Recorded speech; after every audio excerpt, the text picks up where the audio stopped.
Kronologi dan pemicu bentrok maut di PT GNI terjadi setelah seleb TikTok Nirwana Sele tewas. Bentrok maut terjadi di kawasan Morowali Utara, Sulawesi Tengah antara pekerja di PT GNI. Aksi saling serang melibatkan tenaga kerja asing dan tenaga kerja lokal di PT GNI.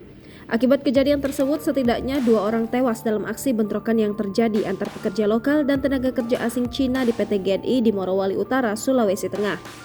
Diketahui sebelum bentrok, pekerja lokal menyerukan adanya mogok kerja, menyusul seringnya terjadi kecelakaan kerja perusahaan nikel tersebut. Termasuk soal kasus kecelakaan kerja baru-baru ini, di mana seorang pekerja wanita terbakar di dalam krain yang dioperasikannya. Para pekerja menuntut agar dilakukan perbaikan pelaksanaan kesehatan dan keselamatan kerja dan kenaikan penghasilan atau gaji mulai Januari 2023. Namun bentrokan terjadi hingga berujung tewasnya 2 pekerja PT GNI. Awalnya terdapat pertemuan antara karyawan yang tergabung dalam Serikat Pekerja Nasional dan pihak perusahaan pada Jumat 13 Januari 2023. Kabid Humas Polda Sulawesi Tengah Kombes Pol Didik Supranoto mengatakan, pada pertemuan tersebut karyawan yang tergabung dalam SPN memberikan 8 tuntutan pada pihak perusahaan, namun saat itu belum ada kesepakatan. Namun kata Didik, karena belum adanya kesepakatan, karyawan yang tergabung dalam SPN memberikan surat pemberitahuan melakukan aksi mogok kerja. Diketahui seruan mogok kerja karyawan PT GNI menyusul seringnya terjadi kecelakaan kerja perusahaan nikel tersebut. Termasuk yang terbaru kasus kecelakaan kerja yang menewaskan seleb TikTok Nirwana Sele.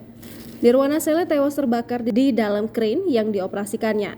Mereka menuntut agar dilakukan perbaikan pelaksanaan kesehatan dan keselamatan kerja dan kenaikan gaji mulai Januari 2023. Karyawan lokal menggelar aksi mogok kerja dan masuk ke pabrik untuk mengajak buruh lain yang mengikuti kegiatan itu. Saat di dalam pabrik, buruh asal Cina yang tidak ikut mengikuti aksi mogok kerja malah menyerang sejumlah karyawan lokal. Aksi pekerja asing itu mendapat perlawanan hingga terjadi bentrok. Para buruh yang terlibat bentrok menggunakan besi maupun peralatan di pabrik. Bentrok kedua kubu itu pun merembet hingga pengrusakan dan pembakaran fasilitas kantor dan armada perusahaan. Jangan lupa subscribe, share, komen, dan like ya!